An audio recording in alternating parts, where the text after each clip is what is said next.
Hello all, నేను మీ Rachana Srungavarapu. Welcome to federal Telangana. Titanic ఈ పేరు తెలియని వాళ్ళు ఎవరుంటారు? అది ఓడగా అందరికీ తెలిసినప్పటికి కూడా దాని మీద ఎన్నో సినిమాలు వచ్చేసాయి. A night to remember, Titanic, Atlantic లాంటి ఎన్నో సినిమాలు ఇప్పటికి కూడా ఎంతోమంది చూస్తూ ఉంటారు. అలాగే చాలా లవర్ సినిమాస్ కానీ ఏవో వచ్చినా సరే ఆ ఓడ మీద ఉన్నటువంటి సీన్ రిచర్డ్ డికాప్రియో ఎప్పుడు ప్లే అవుతూనే ఉంటుంది మన మైండ్స్లో కూడా. సో ఈరోజు నేను ఈ టైటానిక్ మీద చెప్పబోతున్నటువంటి ఇంట్రెస్టింగ్ స్టోరీ ఏంటంటే, ఈ టైటానిక్ ఓడ ప్రమాదం ఏదైతే జరిగిందో అడ్వాన్స్డ్ టెక్నాలజీ యూస్ చేసినప్పటికీ కూడా టైటానిక్ మొదటి ప్రయాణంలోనే మంచుకొండను ఢీకొని మునిగిపోయింది. మరి ఈ ప్రమాదంలో మన తెలుగు వాళ్ళు నలుగురు బయటపడ్డారు, మన గుంటూరు వాళ్ళు.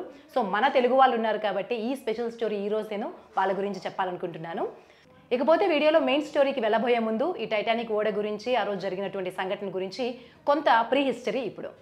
సో ఈ టైటానిక్ ఓడని వైట్ స్టార్ లైన్ అనే సంస్థ కోసం హార్లాండ్ వూల్ఫ్ అనే నౌకా నిర్మాణ సంస్థ తయారు చేసి ఇచ్చింది. సో 1912లో ఇది తయారు చేసినప్పటి సమయానికి, ప్రవేశపెట్టిన సమయానికి మొత్తం ప్రపంచంలోనే అతిపెద్ద ప్రయాణ నౌక ఇది.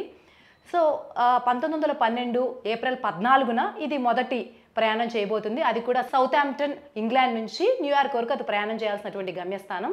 అత్యంత అడ్వాన్స్డ్ టెక్నాలజీ ఉపయోగించినప్పటికీ కూడా ఇది ఒక మంచుకొండను ఢీకొని ప్రమాదానికి గురవడం మాత్రం మొత్తము ప్రపంచ చరిత్రలోనే ఒక దురదృష్టకరమైనటువంటి సంఘటనగా మిగిలిపోయింది. అలాగే ఇది కూడా కొంత అపకీర్తిని అయితే మూటగట్టుకుంది. అయితే ఈ నేపథ్యంలో ఇదే టైటానిక్ షిప్లో మన గుంటూరుకి చెందినటువంటి నలుగురు ప్రయాణం చేశారు. వారు ప్రాణాలతో కూడా బయటపడ్డారు. వాళ్ళెవరంటే, గుంటూరుకి చెందినటువంటి అలెన్ బెకర్ అనే ఆయన ఒక మత క్రైస్తవాధికారి. ఆయన ఏం చేసేవారంటే, ఎక్కువ ఈ క్రైస్తవ మిషనరీగా పనిచేసే వాళ్ళు అనాథాశ్రమాలను కూడా నడుపుతూ ఉండేవారు. ఆయన అధికారుల దగ్గర మంచిగా పనిచేస్తూ మంచి పేరు కూడా తెచ్చుకున్నారు. ఆయనకి ఆఖరి సంతానమైనటువంటి రిచర్డ్కి ఒక వింత జబ్బు ఉంది.